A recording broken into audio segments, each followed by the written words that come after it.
Hi everyone, welcome back to another video. Hi guys, how you all doing? I hope you guys are doing well. Okay guys, without wasting our time, I saw this video. I said no, I can't watch this video alone. I can't listen to this video alone. But meanwhile, before I will play the video to you guys, before I will play the video for you guys, please, if you are new here, welcome to Oluchi Loy TV.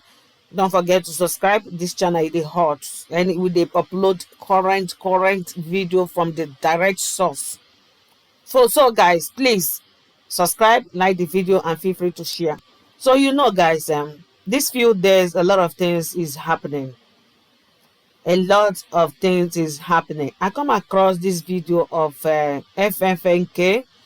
Final day of final. Okay, FFNK. Let me just put it like that before I will bite my tongue.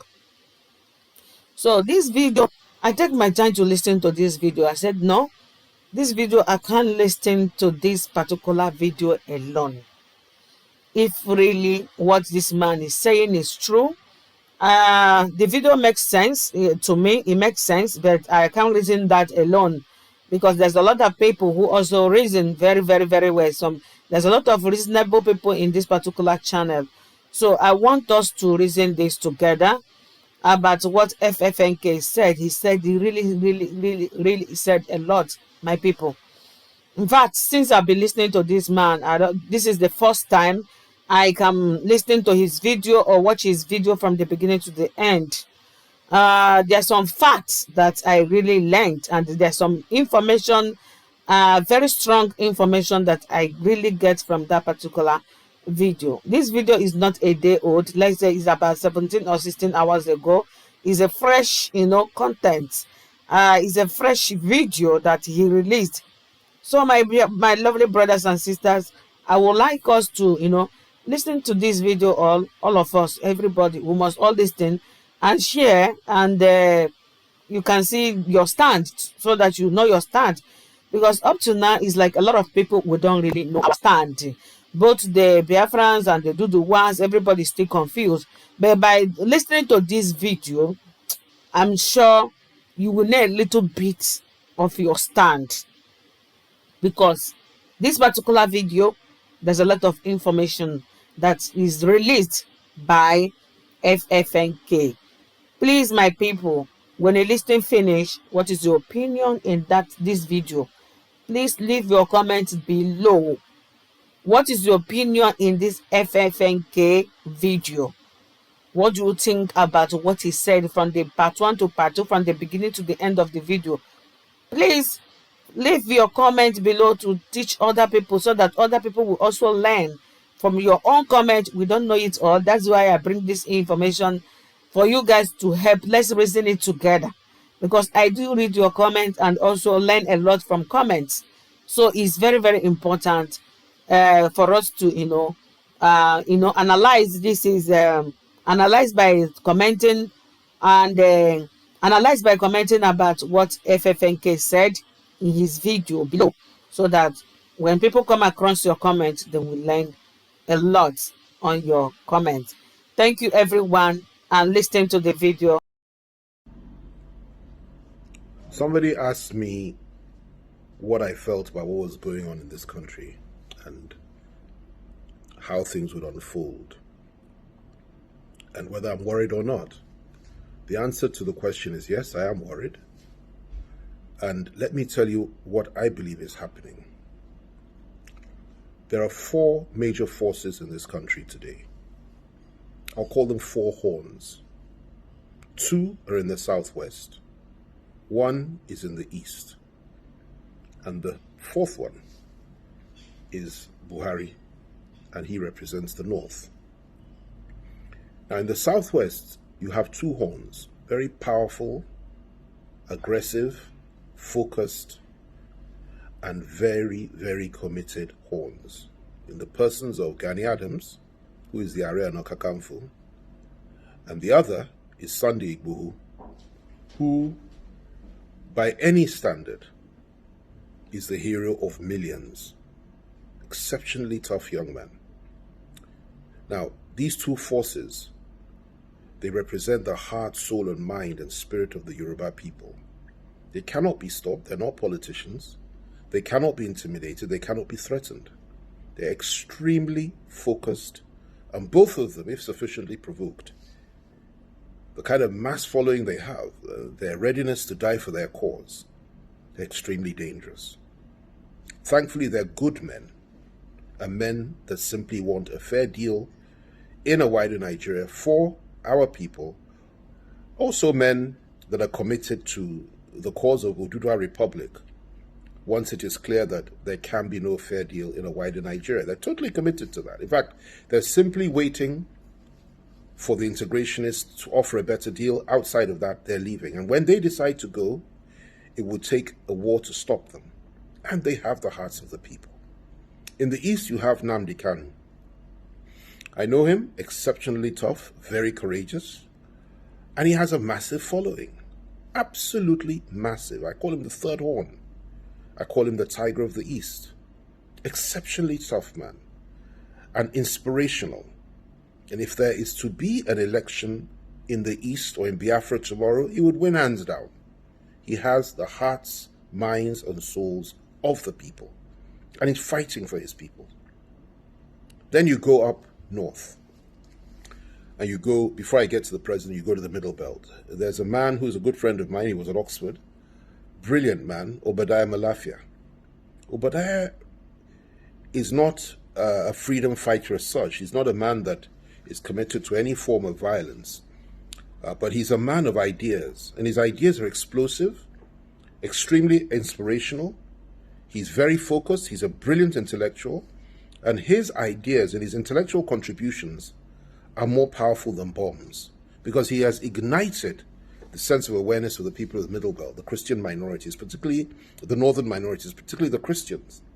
And he is voicing their opinions and holding their corner and fighting their corner more than anybody else in the history of the Middle Belt, as far as I'm concerned. He's extremely, extremely focused. And he represents, in my view, the fourth horn. And it's a very positive horn, very strong horn, and it represents a hope for the people of the Middle Belt. Then, of course, you have President Buhari himself, who I believe is the fifth horn. So rather than four, there are five horns. President Buhari and those that are with him, that support him, are also very focused and committed to doing what they're doing. And some of them understand the situation and are ready to adapt. Others are not. But that group collectively represents a very powerful force that cannot be underestimated. Within that camp, there are various groups. I mean, I won't go into that now. Some are more liberal and more moderate than others. But by and large, these are President Buhari's loyalists and his people. Now, these 4 or 5 horns are the ones that hold the destiny of our country. If they conflict, and if there can be no compromise between them at any point in time, and if we do not agree on a formula to avoid war in this country, if you cannot somehow assuage the feelings and persuade the Igbohos, the Adamses, and those behind them to try to be a little bit more understanding about what's going on and try to reach out to them in peace and in love and try to build that bridge, it would be a very dangerous situation we're entering into. The same with Nnamdi Kanu, and the same that the people that Obadiah represents in the Middle Belt. And that's all left to the forces that hold the state. That is Buhari's government and Buhari's people. Now, what I have said so far may have lost most people, because it's really not for the less discerning and people that cannot think deeply. It's very profound what I've said. But they say a word is enough for the wise. The dumb may not understand it simply because they're not wise, but the wise will understand what I'm saying. And in a nutshell, what I'm saying is this. Politicians may act and behave as if really nothing is happening and that things are in order and that we're moving towards 2023.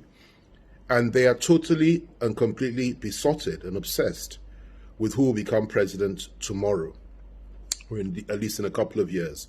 But what they fail to appreciate is that in 2 years' time, there may not be a Nigeria left. if things go on as they're going now. And I kid you not, I'm very, very close to many, many politicians in this country. I've been involved for many, many years. And I have never seen this level of ethnic nationalism being expressed and being exhibited amongst the Yoruba people and amongst the Igbo people and amongst the people of the Middle Belt as I have today. In fact, it's so extreme that I'm sure it's far more so than even just before the Civil War. And that's what we're dealing with. And people like Igboho, particularly, and Adams, and Kanu, and Obadiah Malafia, and even Buhari himself have tapped into the power and the attraction of that ethnic nationalism. Rightly so, in my view. It can be used in a positive way if it's used properly. If tapped into that, and there's nothing wrong with that. But where these ethnic nationalities are on a collision course, particularly when it's the Fulanis against the rest, or where the rest are saying enough is enough, and where the rest are saying that they are tired and they're fed up, and where the rest are saying that they will not be intimidated or threatened by anybody, even those that organize coercive arms of government and control the state, and where the rest are saying that, listen, if you consider us to be slaves, we will show you that we're not slaves. And you have people rising up in those areas, like the names that I've mentioned, like the horns that I've mentioned, to say we will defend the honor and the future of our people and will preserve the lives and property of our people no matter what. This goes beyond politics. This is about national survival. It's about the survival of our ethnic nationalities, and it's about the unity of our country. So I would urge politicians and those that cannot think very deeply to begin to think about what's going on. We're sitting on a keg of gunpowder, and we're acting as if nothing is happening. We've put our heads in the sand like an ostrich, and we're pretending that nothing has gone wrong. In the East today, people are being killed every day, being butchered by our security forces. And of course, unknown gunmen, as they call them, are also attacking not just civilians, but members of our armed forces, members of our police, and so on and so forth, which of course I do not support. I think it's wrong. Violence both ways is wrong. And two wrongs do not make a right. So what's going on there is unbelievable. In some cases, in some parts, policemen cannot even wear their uniforms now because they're scared of being attacked. And this is very sad. Same in the South. In the Southwest, you have massive militias being built up around two charismatic leaders who are prepared to go all the way if sufficiently provoked and if the state cannot guarantee the lives and properties of the Yoruba people. And let me tell you, it is only because the elders of the Southwest have been holding them back and chanting restructuring as a way out. That is why the West has been a little bit restrained. This will not last for much longer. The people there are fired up and they want their own country, and you can't wish it away. The Middle Belters have been completely suppressed, subjugated, oppressed, cheated, and belittled for so many, many years now, far more than any other group in this country. They are also seeking for emancipation. They also want a way out. And that is ably reflected by the activities and words of a man like Obadiah Malaifa, like I said earlier. And then, of course, you have the core North itself, represented mainly by President Buhari and those that think like him. Not all are extreme. Some are not. And thankfully, those that are not so extreme are the ones we can reach out to and talk to. But those that are, have no place in Nigeria anymore as far as I'm concerned, and really ought to consider going back to Chad, Niger Republic, wherever they come from, and resettle there.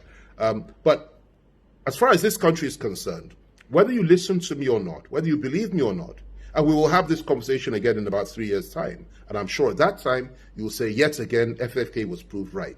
But for the now, the important thing is to recognize the challenges we're facing, cause these horns to come together and negotiate and discuss the way forward. Because if we don't do that, I assure you, there will be conflict somewhere down the line. The state cannot hold these forces down by by arms.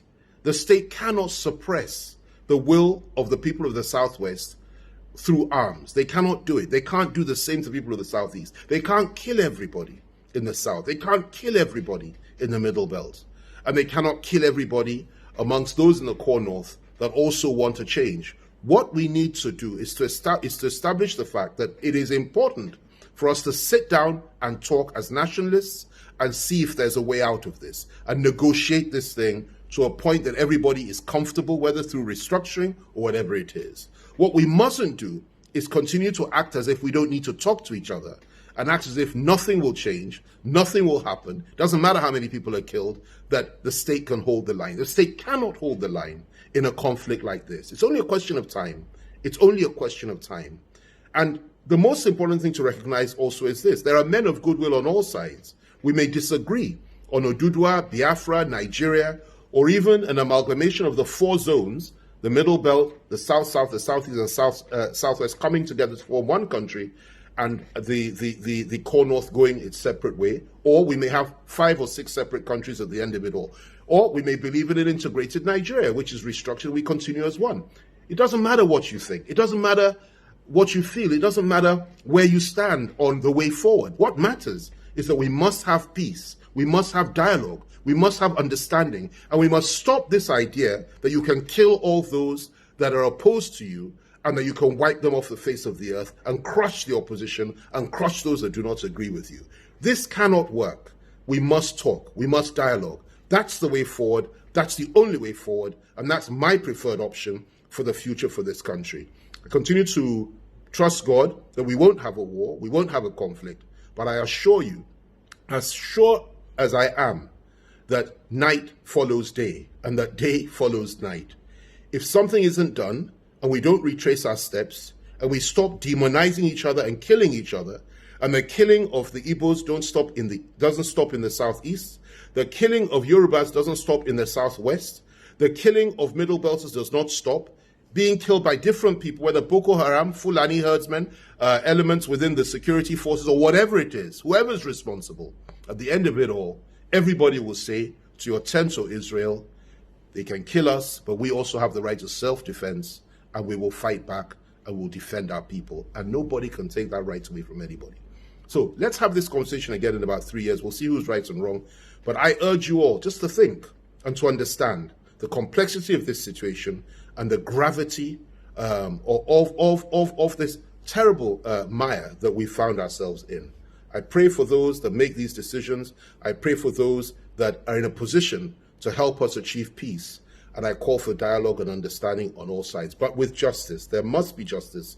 Without justice, there can be no peace. There must be justice for the people of the Southwest, for the people of the Southeast, for the people of the South, the people of the Middle Belt, and justice for the people of the core North that have also been deprived by elements within the state and denied their rights. And there must be security. That is the way forward. Talk to Adams, talk to Igbohu, talk to Nnamdi Kanu, talk to Obadiah Malafia, talk to everybody. And those on the other side also need to be able to talk to elements within the Buhari government for us to now agree that we go our separate ways peacefully or we stay together in a restructured Nigeria. I end with this. What we must not do is continue as if we don't have a problem. Because if we continue that way, believe me, 2023 will be an illusion. And even if we get there as one country, I really would pity whoever it is that would take over from President Buhari. We have some good candidates. Those that know me know who I believe is the right person. I have identified who I think ought to be the president of this country. But the question for me today is that, will there be a Nigeria in 2023? I pray so. I hope so. But at the same time, I will never deny the right of my people in the Southwest for self-determination if that is what they want to do. And I would not expect anybody to deny others the right to have the same principle of self-determination exercised in their zone. That is the way of life. That is what you call freedom and liberty, and that is what we demand. May God bless you all, and thanks for listening to me. Bye for now.